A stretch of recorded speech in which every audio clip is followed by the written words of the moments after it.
Hello प्यारे बच्चों, क्या हाल चाल। उम्मीद है आप लोग अच्छे होंगे। आज के इस वीडियो लेक्चर में हम डिस्कस करने वाले हैं क्लास 12 केमिस्ट्री का चैप्टर नंबर 3, जो कि क्या है, रासायनिक बलगतिकी यानी कि केमिकल काइनेटिक्स।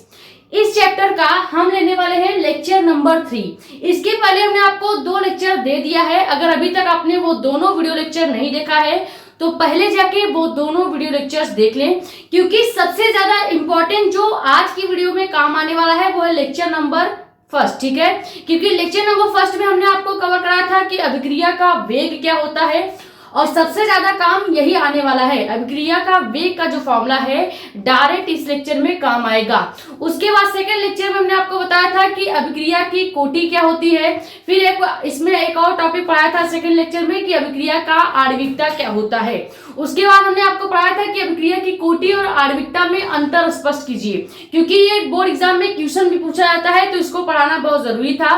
तो ये दोनों टॉपिक के जो वीडियोस है वो आप जाके देख सकते हैं। हमने अलग से प्लेलिस्ट भी बना दिया है।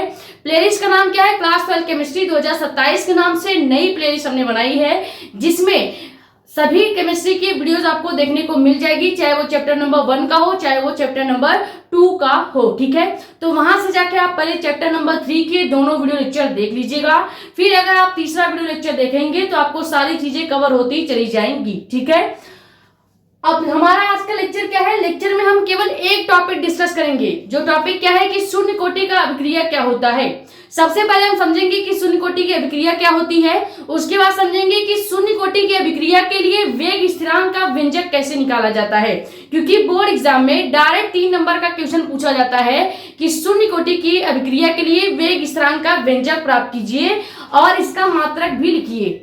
तो 3 नंबर के लिए चाहे क्वेश्चन पूछा जाए, चाहे 2 नंबर के लिए पूछा जाए, अगर बोर्ड एग्जाम में पूछा जा रहा है तो आपको ये चीजें पढ़ के जानी पड़ेगी। क्लियर, टॉपिक को स्टार्ट करते हैं। लेकिन इससे पहले अगर आप हमारे चैनल पर नए हैं तो चैनल को सब्सक्राइब कर दें, ताकि ऐसी इंफॉर्मेटिव और इंपॉर्टेंट वीडियोस आपके पास आती रहे।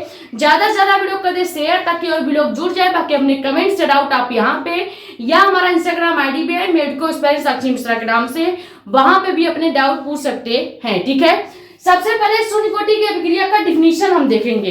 हालांकि हम पहले डिफिनीशन से चीजों को स्टार्ट नहीं करते हैं, पहले हम कॉन्सेप्ट आपको क्लियर कराते हैं, उसके बाद डिफिनीशन समझाते हैं। लेकिन आज का जो कॉन्सेप्ट है वो डिफिनीशन से ही रिलेटेड है, इसलिए सबसे पहले हम आपको डिफिनीशन ही समझाएंगे। शून्य कोटि की अभिक्रिया होती क्या है। आपने इसके पहले क्या कोटि सीखी है, यानी कि अभिक्रिया की कोटि कैसे ज्ञात करते हैं, ये वाला लेक्चर देखा है। अगर नहीं देखा है तो पहले जाके अभिक्रिया की कोटि कैसे निकाली जाती है ये वाला लेक्चर देखिए, क्योंकि वहां पे हमने डिटेल में समझाया है किसी भी रिएक्शन के लिए आपको अभिक्रिया की कोटि कैसे निकाला जाएगा ये आना चाहिए। ठीक है, जैसे अगर हम बात करें शून्य कोटि की अभिक्रिया की, तो शून्य कोटि की अभिक्रिया आखिरकार होती क्या है। वह अभिक्रिया जिसमें अभिक्रिया की जो दर होती है, यानी रेट ऑफ रिएक्शन जो होगा, वो रेट ऑफ रिएक्शन या दर या वेग आप कर सकते हो, या इसी को चाल भी कहा जाता है। नाम भले अलग अलग है लेकिन काम इसका एक ही है, अभिक्रिया का दर। ठीक है, जो होता है वो अभिकारक की सांद्रता पर निर्भर नहीं करता है, तो उस अभिक्रिया को क्या कहेंगे, शून्य कोटि की अभिक्रिया कहेंगे। अब आप कहेंगे इसमें तो कुछ समझ में नहीं है, ये तो किताबी लैंग्वेज वाला डिफिनीशन है। ये तो किताबी लैंग्वेज वाला डिफिनीशन है, लेकिन हम आपको अब दूसरा डिफिनीशन बताते हैं, जिससे आपको फील आ जाएगा कि कैसे शून्य कोटि की अभिक्रिया के लिए वेग स्थिरांक का व्यंजक प्राप्त किया जाता है, या उसका वेग समीकरण या दर समीकरण कैसे लिखा जाता है। ये डिफिनीशन आपको समझ में आया या नहीं उससे कोई फर्क नहीं पड़ता है। सेकेंड डिफिनीशन आपको समझ में जरूर आएगा। सेकेंड डिफिनीशन क्या है कि वह अभिक्रिया जिसमें अभिक्रिया की जो दर है, अभिक्रिया की दर जो है वो अभिकारक की सांद्रता के शून्य घात के समानुपाती होता है, समानुपाती, या इसी को आप अनुक्रमानुपाती भी लिख सकते हैं। ठीक है, शून्य घात के समानुपाती या अनुक्रमानुपाती होता है। ठीक है, और उस अभिक्रिया यानी कि रिएक्शन को ही शून्य कोटि की अभिक्रिया कहते हैं, शून्य कोटि की अभिक्रिया कहते हैं, अभिक्रिया कहते हैं। ये समझ में आया या नहीं?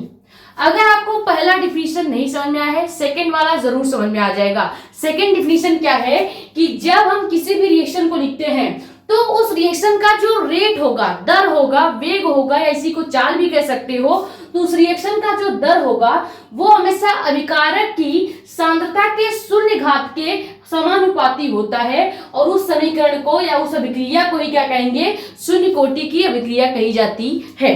अब इससे हम एक फॉर्मूला निकालते हैं।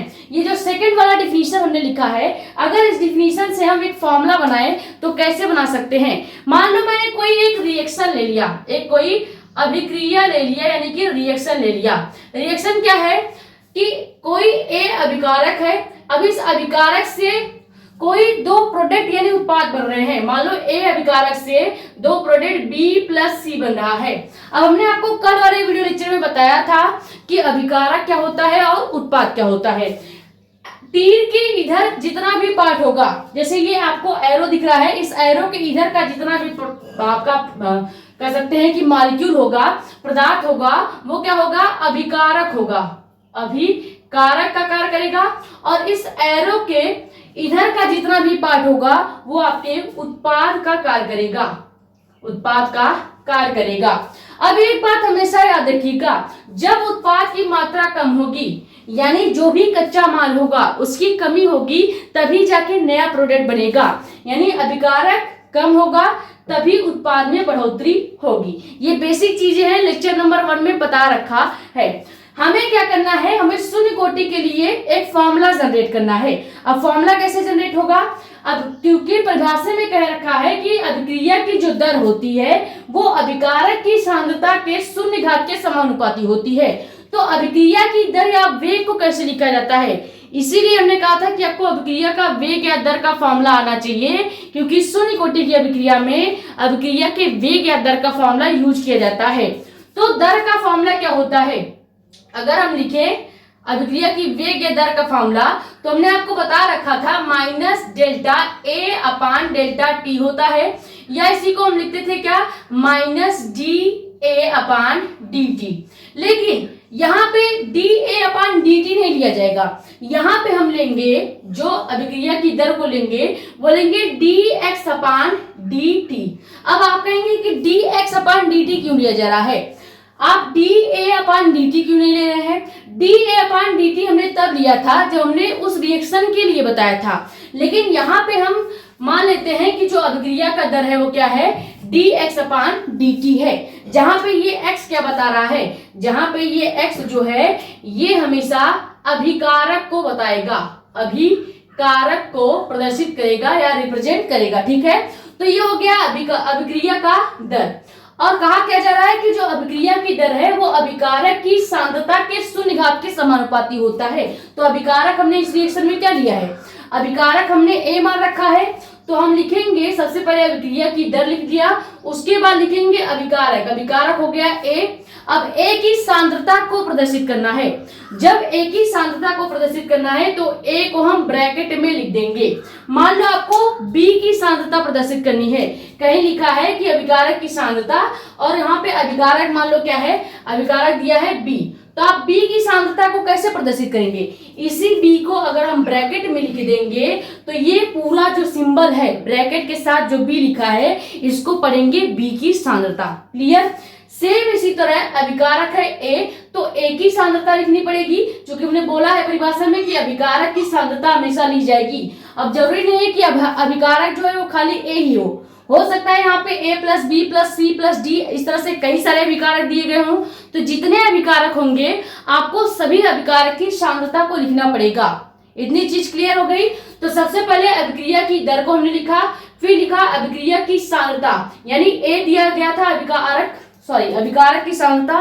तो अभिकारक क्या दिया गया है? ए माना है हमने, तो ए की सांद्रता का कह रहा है कि शून्य घात होना चाहिए। हमने ए की जब सांद्रता ले ली तो इस सांद्रता की घात को हम क्या मान लेते हैं? शून्य मान लेते हैं, यानी कि 0 मान लेते हैं। ठीक है, अब इस पूरे अभिकारक की सांद्रता के शून्य घात के क्या होता है, समानुपाती होता है, या कह सकते हैं अनुक्रमानुपाती होता है। क्लियर। ये जो फॉर्मूला बन के आया है, ये फॉर्मूला ही आपका क्या हो जाएगा, ये फॉर्मूला ही आपका शून्य कोटि की अभिक्रिया के लिए फॉर्मूला बन के आ गया। ठीक है।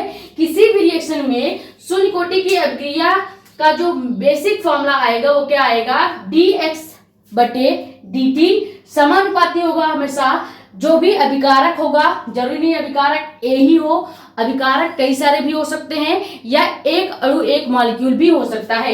यहाँ पे हमने केवल एक मॉलिक्यूल लिया था तो इसलिए यहाँ पे हमने ए की सांद्रता को ही लिखा है। अगर हमने a प्लस बी से c प्लस डी बनाते तो यहाँ पे हम लिखते क्या, a की सांद्रता के घात 0, फिर b की सांद्रता के घात 0 लिखते। सीधे सीधे याद रखिएगा, अगर इस पूरे निशान में a की जो सांद्रता है उसका घात 0 है, यानी ये पूरा रिएक्शन जो है वो कैसे पहचाना जाएगा, ये पूरा रिएक्शन शून्य कोटि का अभिक्रिया वाला रिएक्शन हो जाएगा।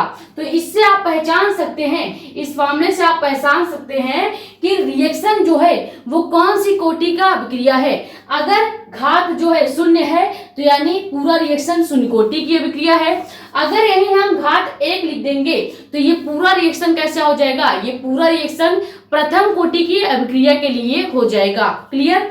तो अभी हम केवल शून्य कोटि को ही पढ़ रहे हैं तो इसीलिए केवल शून्य कोटि वाले अभिक्रिया पर ही फोकस करेंगे। यहां तक स्क्रीनशॉट कर लीजिए। शून्य कोटि की अभिक्रिया आपको समझ में आ गई होगी। डिफिनीशन फिर से बता देते हैं दोनों। पहला डिफिनीशन है कि वह अभिक्रिया जिसमें अभिक्रिया की जो दर होती है, यानी रेट ऑफ रिएक्शन जो होता है, रेट ऑफ रिएक्शन को स्मॉल r से प्रदर्शित करते हैं। पहला लेक्चर जाके देख लीजिएगा, डिटेल में समझा रखा है। ठीक है। अभिकारक की सांद्रता पर निर्भर नहीं करती तो उस अभिक्रिया को शून्य कोटि की अभिक्रिया कहते हैं। या आप एक और डिफिनीशन लिख सकते हैं जिससे आपको फील आ जाएगा कि शून्य कोटि की अभिक्रिया असल में होती क्या है। डिफिनीशन से ही हमने आपका फॉर्मूला बना दिया है। डिफिनीशन क्या कर रहा था कि वह अभिक्रिया जिसमें जो अभिक्रिया की दर है, मान लो अभिक्रिया की दर को कैसे प्रदर्शित किया जाएगा, हमेशा dx/dt से प्रदर्शित किया जाएगा। dx क्या है, तो यहाँ पे x जो होगा हमेशा अभिकारक को प्रदर्शित करेगा। क्लियर। और dt आपका समय को प्रदर्शित करेगा। d का मतलब है कि सूक्ष्म चीजें, जैसे सूक्ष्म दूरी होगा तो उसको आप dl से प्रदर्शित करेंगे। छोटा सा क्षेत्रफल होगा, छोटी सी आपको जगह दी जाएगी, एरिया दी जाएगी, तो उसको आप dA से प्रदर्शित कर सकते हैं। d का मतलब छोटे चीजों को प्रदर्शित करना होता है। ठीक है। अब ये कह रहा था कि जो अभिक्रिया की दर है वो हमेशा समानुपाती होगा किसके, अभिकारक की सांद्रता के शून्य घात के। तो यहाँ पे अभिकारक हमने मान रखा था a, तो a को ब्रैकेट में क्लोज कर देंगे तो हो जाएगा क्या, a की सांद्रता। अब इसके घात में 0 लगा देंगे तो कंप्लीटली हम इसे क्या पढ़ेंगे कि a की सांद्रता, या कह सकते हैं कि अभिकारक की सांद्रता के शून्य घात के समानुपाती होता है। ठीक है। अगर आपको डिफिनीशन याद होगा तो डिफिनीशन से ही आप फॉर्मूला जनरेट कर सकते हो, चाहे वो किसी भी टॉपिक को आप पढ़ रहे हैं। ठीक है। और उसी डिफिनीशन से फॉर्मूला तो आप बना ही लेंगे। लेकिन अगर आपको डिफिनीशन मान लो नहीं याद है, केवल फॉर्मूला याद है, तो फिर से आप क्या कर सकते हैं, उस फॉर्मूले से भी डिफिनीशन को बनाया जा सकता है। बशर्ते आपको ये चीजें पता होनी चाहिए कि फॉर्मूले में जो जो सिंबल है वो क्या प्रदर्शित कर रहा है। ठीक है। तभी आप फॉर्मूले से डिफिनीशन और डिफिनीशन से फॉर्मूला बना पाएंगे। ये स्क्रीनशॉट कर लीजिए। फिर मेन टॉपिक देखते हैं जो बोर्ड एग्जाम में पूछा जाता है। आपसे पूछा जाएगा कि शून्य कोटि के अभिक्रिया के लिए वेग स्थिरांक K का फॉर्मूला बताइए, K का जो सूत्र है वो बताइए। उसके बाद फिर आपसे 1 नंबर में ऑब्जेक्टिव में पूछा जाता है कि शून्य कोटि की अभिक्रिया का मात्रक क्या होगा। सबसे ज्यादा यही टॉपिक पूछा जाता है ऑब्जेक्टिव में, शून्य कोटि की अभिक्रिया का मात्रक बता दीजिए या प्रथम कोटि की अभिक्रिया का मात्रक बता दीजिए। तो प्रथम कोटि की अभिक्रिया हम कल वाले लेक्चर में देखेंगे, तो वहां पे हम डिस्कस करेंगे प्रथम कोटि की अभिक्रिया क्या है, उसका वेग स्थिरांक का फॉर्मूला क्या होता है और इसका मात्रक क्या होता है। लेकिन आज के लेक्चर में पहले ये वाला आप स्क्रीनशॉट कीजिए जो कि हमने बताया क्या, शून्य कोटि की अभिक्रिया। तो शून्य कोटि की अभिक्रिया के डिफिनीशन के साथ साथ आपसे एग्जाम्पल भी पूछा जाता है। तो एक एग्जाम्पल भी याद रखिएगा। आप एग्जाम्पल याद रखेंगे क्या कि H2 प्लस Cl2, यानी कि हाइड्रोजन के 2 मॉलिक्यूल और क्लोरीन के 2 मॉलिक्यूल रिएक्शन करके क्या बना देते हैं, रिएक्शन करके बना देंगे 2HCl, यानी 2 हाइड्रोक्लोरिक अम्ल को बनाते हैं। और ये जो रिएक्शन है, ये जो हमने आपको एग्जांपल बताया है, ये शून्य कोटि की अभिक्रिया के लिए एग्जांपल होता है। जब भी आप यहाँ अभिकारक या अभिकारक को इस वाले रूप में प्रेजेंट करेंगे तो इसकी घात को शून्य लिखेंगे। जैसे अगर आप प्रदर्शित करना चाहें तो आप लिख सकते हैं सबसे पहले क्या, इस H2 को अगर आप ब्रैकेट में क्लोज करेंगे तो हो जाएगा क्या, हाइड्रोजन की सांद्रता, और हाइड्रोजन की सांद्रता के घात को आप लिखेंगे 0। इसी तरह से क्लोरीन की सांद्रता के घात को भी आप 0 से प्रेजेंट करेंगे। तो ये जो टोटली आपका एग्जाम्पल हो जाएगा, ये शून्य कोटि की अभिक्रिया का एग्जाम्पल हो जाएगा। इसको डायरेक्ट याद रखिएगा, कभी कभी बोर्ड एग्जाम में पूछ लिया जाता है कि शून्य कोटि की अभिक्रिया का परिभाषा लिखिए, फिर वेग स्थिरांक का व्यंजक लिखिए। तो आपको इन दोनों में से कोई एक डिफिनीशन याद कर लेना है, जो आपको सरल लगे, जो आपको याद करने में आसानी हो, वो डिफिनीशन याद कर लीजिएगा और ये एक एग्जाम्पल याद कर लीजिएगा। बाकी ये सूत्र है जिससे आप पहचान सकते हैं कि अभिक्रिया कौन सी कोटि की है। अगर सांद्रता जो भी होगी, जो भी आप अभिकारक लेंगे, उसका घात अगर 0 है तो वो अभिक्रिया पूरी तरह से शून्य कोटि की अभिक्रिया होगी। क्लियर? अगर इसकी घात को हम 1 लिख देंगे तो अभी तुरंत ये अभिक्रिया प्रथम कोटि की अभिक्रिया में चेंज हो जाएगा। बस केवल घात को पहचानना है कि जो भी अभिकारक लिया गया है उसका घात क्या है। अगर 0 है तो शून्य कोटि की अभिक्रिया, अगर 1 है तो प्रथम कोटि की अभिक्रिया। इसको स्क्रीनशॉट आप कर लीजिए।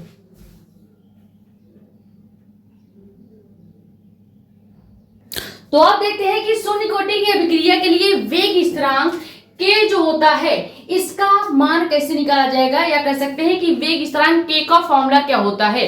डायरेक्ट आपके बोर्ड एग्जाम में 3 नंबर का क्वेश्चन पूछा जाएगा। यही पूरा का पूरा लाइन छपता है कि शून्य कोटि की अभिक्रिया के लिए वेग स्थिरांक K का व्यंजक प्राप्त कीजिए। और ये क्वेश्चन 3 नंबर से कम में नहीं पूछा जाएगा, क्योंकि प्रॉपर डेराइव करके या सॉल्व करके आपको लिखना पड़ेगा। ठीक है, तो सबसे पहले इसको देखते हैं। यहाँ पे हम कोई अभिक्रिया ले लेंगे। मान लीजिए हमने कोई एक अभिक्रिया ले लिया।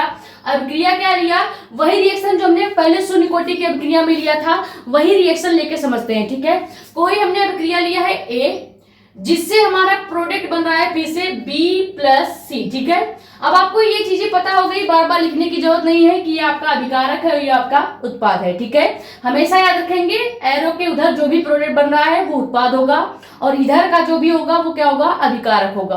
क्लियर? अब मान लीजिए इसी के लिए हम क्या करेंगे, इसी अभिक्रिया के लिए शून्य कोटि का वेग स्थिरांक निकाल रहे हैं। तो क्या करेंगे, सबसे पहले हम लिखेंगे कि शून्य कोटि के अभिक्रिया से, क्या लिखेंगे, शून्य कोटि के अभिक्रिया से, शून्य कोटि की अभिक्रिया से क्या लिखेंगे, अभी जो हमने फॉर्मूला जनरेट किया था डिफिनीशन से, वो फॉर्मूला क्या था, फॉर्मूला था आपका कि जो अभिक्रिया का वेग है, यानी कि dx अपान अभिक्रिया का वेग या अभिक्रिया का जो दर है वो क्या था, dx अपान dt था। और ये हमेशा समानुपाती होता है किसी भी अभिक्रिया का जो अभिकारक होगा। यहाँ पे अभिकारक A है तो अभिकारक के सांद्रता के शून्य घात के समानुपाती होता है। यही फॉर्मूला हमने आपको बताया शून्य कोटि की अभिक्रिया का। अब इस फॉर्मूले से आप वेग K का मान कैसे निकालोगे, जब भी आप इसको सॉल्व करेंगे, मान लीजिए हम इस फॉर्मूले को सॉल्व करेंगे तो कैसे करेंगे, सबसे पहले ये अनुक्रमानुपाती या समानुपाती जो निशान है, जो चिन्ह है, अगर इस निशान को हटाएंगे तो यहाँ पे एक वेग स्थिरांक कांस्टेंट K लेते हैं। ठीक है, जो हमको निकालना है। तो यहाँ से जब हम ये कांस्टेंट का निशान हटाएंगे तो यहाँ पे क्या हो जाएगा, यहाँ पे आपका हो जाएगा dx अपान dt, तो वैसे ही रहेगा, इज इक्वल टू, जैसे ही हम ये समानुपाती का नियतांक हटाते हैं या निशान हटाते हैं तो यहाँ पे कांस्टेंट K ले लेंगे और उसके बाद आपका जो ये ब्रैकेट में A यानी A की सांद्रता का घात 0 है, ये वैसे ही रहने देंगे। अब आपने क्लास 8 में या 7th में पढ़ा होगा कि अगर किसी भी अंक के, मान लो 2 हमने लिखा है और 2 का घात 0 है, तो इसका मतलब कि इसकी जगह पे हम क्या लिख सकते हैं, 1 लिख सकते हैं। इसी तरह से मान लो A दिया गया है, A की पावर में 0 लिखा गया है, तो इसका मतलब हम 1 इसकी जगह लिख सकते हैं। क्लियर? ये कॉन्सेप्ट आपने बेसिक पढ़ रखा होगा क्लास 8 वगैरह में। ठीक है, तो यहाँ पे वही केस आपको बनता हुआ दिख रहा है। यहाँ पे जो a की सांद्रता है इसके पावर में a 0 लिखा है, तो किसी के घात में हमेशा याद रखिएगा, किसी भी संख्या हो या सिंबल हो, अगर उसके घात में 0 लिखा है तो इसका मतलब है कि यहाँ पे हम 1 लिख सकते हैं। ठीक है, तो इस पूरे सिंबल की जगह अगर हम 1 लिख देंगे तो हमारे पास बचेगा क्या, केवल बच जाएगा dx upon dt is equal to k बच जाएगा।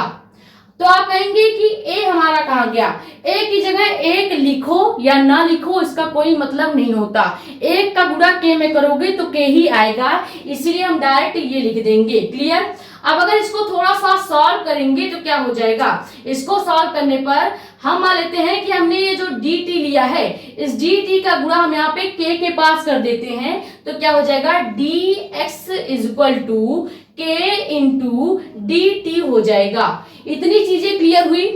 अब इसके आगे हम इधर देखते हैं। ठीक है, इधर हम देखते हैं, ये कॉन्सेप्ट हम मिटा देते हैं क्योंकि बेसिक चीजें हैं।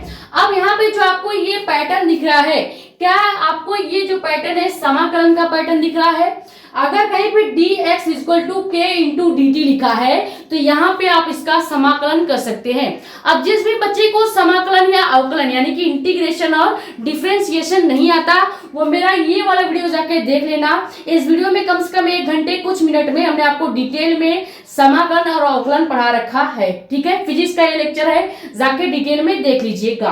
अब देखो, इसका समाकलन करेंगे तो क्या हो जाएगा, जब भी समाकलन करेंगे, मान लो हमें dx equal to k into dt दिया गया है, तो इसका समाकलन करेंगे तो क्या करेंगे, सबसे पहले समाकलन का इस तरह से निशान लगाएंगे, इसको पढ़ते हैं समाकलन का निशान। ठीक है, अब यहाँ पर लिखेंगे dx, ठीक है, इक्वल टू k आपका वैसे ही रहेगा इंटू dt। ठीक है, अब समाकलन करना है तो दोनों साइड समाकलन का निशान लगाना पड़ेगा, यानी कि हम इधर भी समाकलन का निशान लगाएंगे। इतना चीज क्लियर हुआ। अभी तक हमने कुछ किया नहीं है। समाकलन जिस भी बच्चे को नहीं आता ध्यान से देखेगा, यहाँ पे इस समीकरण के बाद आप लिखेंगे क्या, कि समाकलन करने पर, समाकलन करने पर, ठीक है, इस समीकरण के बाद आपको ये पॉइंट डालना है। तो आप समाकलन करेंगे, सबसे पहले इस वाले लेफ्ट साइड में समाकलन का निशान लगाएंगे, फिर राइट साइड में भी समाकलन का निशान लगाएंगे। अब आपको पता होना चाहिए कि जब भी आप समाकलन करते हैं तो किसी भी चर जो राशि होती है उसका समाकलन नहीं किया जाता। अब आपको पहले समझना पड़ेगा कि चर राशि क्या होती है। ठीक है, चर राशि का मतलब है कि जैसे कोई सिंबल हो गया, x हो गया, y हो गया, z हो गया, a हो गया, कोई भी सिंबल जो आपको इंग्लिश में दिख रहा है ये सिंबल चर राशि में आएगा। उसके बाद कोई भी नंबर हो गया, जैसे 1 2 3 4 कोई भी नंबर हो गया, या पॉइंट्स में बातें हो गई 1.1 1.2 ये सब हो गया, या अगर भिन्न में भी मान दिया गया जैसे 1/2 या 2/3, इस तरह का जो वैल्यू होता है ये सब चर राशियों में आ जाता है। ठीक है, तो इन सभी राशियों का कभी भी समाकलन नहीं किया जाता। ये चीज क्लियर। तो ये हम मिटा देते हैं, केवल बेसिक आपको जानकारी के लिए हमने लिखा था। ठीक है, तो चर राशि का तो समाकलन होगा नहीं, तो हम क्या करेंगे, जो भी ये चर राशि होगा इसको बाहर कर लेंगे समाकलन से। ठीक है, तो जैसे ये बाहर करेंगे तो क्या होगा, यहाँ पे आपका समाकलन dx वैसे ही रहेगा। ठीक है, इक्वल टू भी वैसे रहेगा, k को हम कर लेंगे बाहर, क्योंकि k आपका क्या है, सिंबल है। हमने बताया सिंबल में जैसे a b c d कुछ भी होगा या कोई भी नंबर होगा तो उसका समाकलन नहीं होता, इसको बाहर कर लेंगे। अब हम समाकलन का निशान यहां से लगाएंगे, समाकलन dt हो जाएगा। इतनी चीजें क्लियर हुई, यहां तक कॉन्सेप्ट क्लियर हो या नहीं? अब एक स्टेप और आगे चलते हैं। समाकलन का आपने बेसिक एक फॉर्मूला पढ़ रखा होगा। फॉर्मूला क्या होता है कि अगर किसी भी एक सिंबल का अगर आप समाकलन कर रहे हैं, जैसे यहाँ पे समझे, अगर आपको दिया गया है क्या, समाकलन dx, तो इसका मतलब क्या होता है, समाकलन dx का मतलब है कि आप x के सापेक्ष समाकलन कर रहे हैं। ठीक है, समाकलन dx का मतलब क्या है कि x के सापेक्ष समाकलन किया जा रहा है, यानी इस पूरे सिंबल की जगह हम केवल x लिख सकते हैं। क्लियर। इसी तरह से एक और हमको दिया गया है, समाकलन dt दिया गया है। तो समाकलन dt का मतलब क्या है कि आप t के सापेक्ष समाकलन कर रहे हैं, यानी इस पूरे सिंबल की जगह पूरे सिंबल को हम हटा के केवल t लिख सकते हैं। मान लो हम यहाँ पे ले लेते हैं समाकलन dz, क्या ले रहे हैं, dz। ठीक है, तो इसका मतलब क्या हो गया कि हम z के सापेक्ष समाकलन कर रहे हैं, यानी पूरे सिंबल को हटा के हम केवल z भी लिख सकते हैं। ये समाकलन का सूत्र होता है, समाकलन का सूत्र होता है, यानी कि फॉर्मूला होता है। डायरेक्ट याद रखेंगे, ज्यादातर समाकलन में यही फॉर्मूला यूज होता है। अगर कहीं पे समाकलन dx लिखा है तो इसका मतलब है कि आप पूरा सिंबल हटा दो, केवल x को लिखो, ठीक है। कहीं पे समाकलन dt लिखा है तो पूरा सिंबल हटा के केवल t लिख सकते हैं। कहीं पे समाकलन dz dy कुछ भी लिखा हो तो उसकी जगह आप केवल एक चीज लिखेंगे जिसके सापेक्ष आप समाकलन कर रहे हैं। जैसे यहाँ पे dx लिखा था, यानी x के सापेक्ष समाकलन किया जा रहा है तो x को लिखेंगे। dt लिखा गया यानी t के सापेक्ष आप समाकलन कर रहे हैं तो t को बाहर कर लेंगे, ठीक है। उसी तरह से dz लिखा है तो z के सापेक्ष आप समाकलन कर रहे थे तो z को आप बाहर कर लेंगे। यहाँ z हमने केवल समझाने के लिए लिया था, क्लियर। तो यहाँ पे इस पूरे सिंबल की जगह हम क्या करेंगे, हम लिख सकते हैं केवल x, ठीक है। अभी बताया कि समाकलन dx का मतलब होता है केवल x, ठीक है, is equal to k into, यहाँ पे फिर से समाकलन dt आ गया तो इसकी जगह केवल t लिखेंगे। और जब आप इस पूरे समाकलन के चिन्ह को हटाते हैं, अगर आप इसका भी समाकलन का चिन्ह हटाएंगे और इसका भी समाकलन का चिन्ह हटाएंगे तो समाकलन का निशान हटाने पर एक समाकलन नियतांक यूज किया जाता है जो कि क्या होता है, c होता है। अगर आप लिखना चाहें तो आप लिख सकते हैं c क्या होता है, समाकलन नियतांक होता है। क्या होता है, नियतांक होता है। और समाकलन नियतांक c का मान हमेशा 0 होता है, ये भी आप याद रखेंगे, क्लियर। तो यहाँ पे प्लस में हम c लिख देंगे। इतनी चीजें क्लियर हो गई। अब ये जो हमारा इक्वेशन बना है इसको मान लेते हैं ये आपका क्या है, समीकरण 1 है, ठीक है। अभी समीकरण 1 में हम क्या मान लेते हैं कि जो ये x है और जो ये t है, ये जो x है और जो t है इसको हम 0 मान लेते हैं। मानेंगे कि जब x इक्वल टू क्या हो जाए, 0 हो जाए, कॉमा t इक्वल टू क्या हो जाए, 0 हो जाए, तब क्या होगा इस समीकरण में, तो c का मान भी 0 हो जाएगा। और ऑलरेडी हमने आपको बताया है भैया कि समाकलन नियतांक जो होता है इसका मान हमेशा 0 होता है, ठीक है। इसका मान क्या होगा, इसका मान हमेशा 0 ही होगा, चाहे आप यहां से 0 रख के निकालें या ना निकालें, लेकिन हम फिर भी निकाल के बता देते हैं कि इसका मान 0 कैसे आएगा, ठीक है। x का मान जब भी आप समीकरण 1 में 0 रखोगे तो क्या होगा, मान लो हमने x का मान समीकरण 1 में 0 रख दिया और t का मान 0 रख दिया तो क्या आएगा, ये करके देख लेते हैं। यहां से x का मान 0 रखेंगे इज इक्वल टू k वैसे ही रहेगा इंटू t का मान हम रखेंगे क्या, 0 प्लस c वैसे ही रहेगा, तो यहां से c इक्वल टू 0 आ जाएगा। और ये हमने आपको पहले ही बता दिया था कि जब भी समाकलन नियतांक होगा तो इसका मान 0 होगा, क्लियर। अब ये जो c का मान आया है, यही c का मान अगर हम समीकरण 1 में रख दें तो क्या होगा। अब आपको ये नहीं देखना है कि आपने x को 0 किया था, t को 0 किया था, इससे आपको मतलब नहीं है, अब केवल c से आपको मतलब होना चाहिए। ये जो समाकलन नियतांक c है इसका मान 0 अगर समीकरण 1 में रखेंगे तो क्या होगा, यहाँ पे आप चाहो तो यहीं पे करके देख सकते हैं, यहीं पे हम कर देते हैं, ठीक है। क्या लिखेंगे कि समीकरण 1 में c का मान, ठीक है, c का मान रखने पर जैसे ही समीकरण 1 में c का मान रखेंगे, पहले देखते हैं नीचे तक आपको दिख रहा है या नहीं, तो दिख रहा है, देखो यहां हम वैल्यू रखते हैं। समीकरण 1 क्या है, x आपका वैसे ही रहेगा इक्वल टू k भी आपका वैसे रहेगा, t भी वैसे रहेगा। अब हम क्या करेंगे, जब यहाँ पे c का मान 0 रखेंगे, प्लस हमने 0 रख दिया c का मान, ठीक है, तो हमारे पास बच क्या गया, हमारे पास केवल बचेगा x equal to k into T, ठीक है, ये बच गया। अब यहां से हमको क्या चाहिए, हमको चाहिए वेग स्थिरांक k का मान, ठीक है। यहाँ पे अभी आया है मोल के पदों में, क्योंकि x जो होता है आपके मोल को रिप्रेजेंट करता है और हमें चाहिए वेग स्थिरांक k के पदों में, तो हम क्या करेंगे, यहां से लिखेंगे k equal to x upon t, ठीक है। और यही जो फॉर्मूला आया है, यही आपके शून्य कोटि की अभिक्रिया के लिए वेग स्थिरांक k का फॉर्मूला हो जाएगा। तो डायरेक्ट आप याद रख सकते हैं k equal to x upon t होता है। यहाँ पे लिख देते हैं वेग स्थिरांक का फॉर्मूला, ठीक है, वेग स्थिरांक का फॉर्मूला। और इसको याद रखेंगे। इसी फॉर्मूले पे कई सारे न्यूमेरिकल्स आपसे पूछे जाते हैं। यहाँ पे अगर आप लिखना चाहो तो अभी पहले यहाँ तक पहले स्क्रीनशॉट कर लीजिए, फिर देखते हैं इस फॉर्मूले के सिंबल में जो जो चीजें हैं वो क्या है। ठीक है, यहाँ तक आपको समझ में आ गया होगा। बहुत आराम से अगर आप इस चीज को देखेंगे, किसी भी बच्चे को अगर समाकलन नहीं भी आ रहा है तो भी ये बड़े आसानी से सीख सकता है। बस केवल ध्यान से आपको चीजों को समझना है। ठीक है, स्क्रीनशॉट कर लीजिए। ये हमने पूरा फॉर्मूला आपको डेराइव करके बता दिया, डेरिवेशन करके बता दिया कि कैसे शून्य कोटि की अभिक्रिया के लिए वेग स्थिरांक के का फॉर्मूला निकाला जाता है। क्लियर?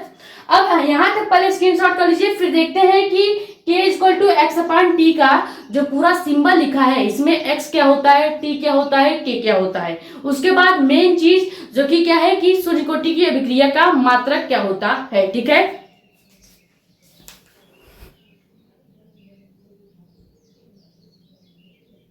तो देखो वेग स्थिरांक का फॉर्मूला क्या है, k equal to X upon T. अब देखो लिखना चाहो तो लिख सकते हो, जहां जो आपका k है, k क्या है, वेग स्थिरांक होता है, वेग स्थिरांक होगा, और x आपका क्या होता है, तो x कहीं भी अगर आपको दिखेगा तो मोल होगा। क्या होगा, x को हम क्या पढ़ेंगे, मोल पढ़ेंगे।